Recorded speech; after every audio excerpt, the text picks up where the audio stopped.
public entity risk profile.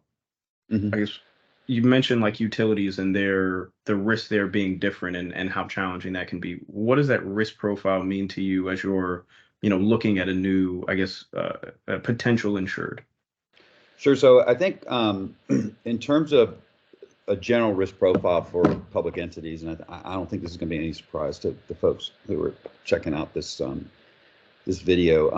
The just in last year, the number of attacks are up. Now that could just be a reporting issue. Hmm. So a lot of times these aren't reported, especially with the ones that can get away with not reporting it. But usually with municipalities or public entities, there's a there's an obligation to report, Hmm. particularly if there are a bunch of individuals who need to be notified. If there Hmm. aren't individuals need to be notified, then they may not be as quick to report these.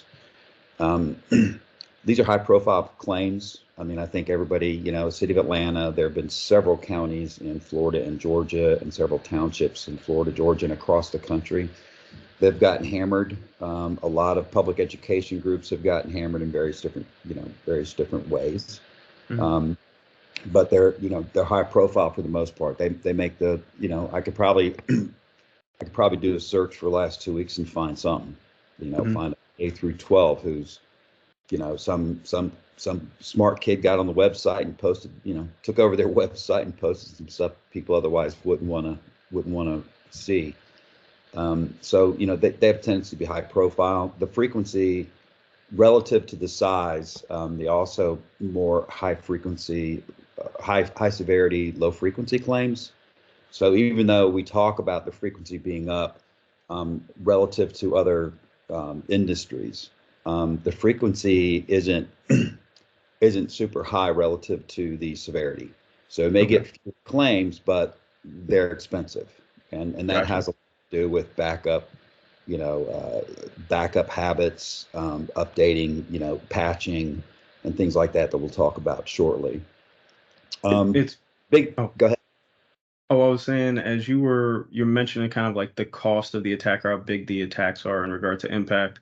I was just reading something today from the DoD about zero trust, and they were talking about as one of their priorities in creating a certain cyber security standard is minimizing the blast radius.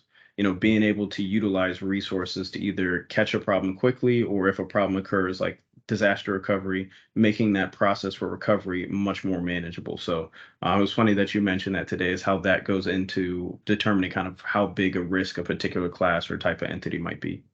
Oh, absolutely. There was one product. We don't sell security products, but there was one that we've been working with. We've been discussing. Uh, um, it's one of the coolest and I think most effective type of security. It's called Canary. Oh uh, yeah, yeah. and it's I don't know how much it's relatively inexpensive. And as I understand it, and I'm not a security guy, they plant these little, not quite honeypots, but attractive keys and stuff that are available in the network. So the bad guys are immediately, that's the sexy bait, and so they go to that bait, and then they're able to identify them and shut them out. Hmm. That's that's a real attractive sort of tool for cyber insurance companies because they're concerned about dwell time. And if you can catch these guys up front with some sort of technique or tool like that, that could be a big deal. Yeah. Um, Getting back to the risk profile, we know budget challenges are always an issue.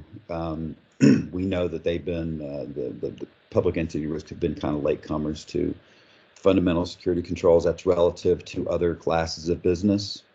Healthcare, for example, is one that I wouldn't say they're early adopters, but they've moved a bit faster because they have the regulatory exposure. Hmm.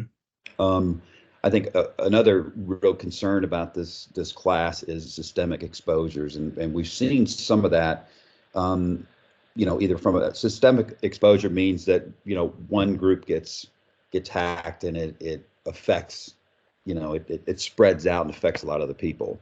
So if If one of these cities gets hacked, like Atlanta did a while back, it shuts down the police department, shuts down the courts. It shuts down a lot of things that impact a lot of people.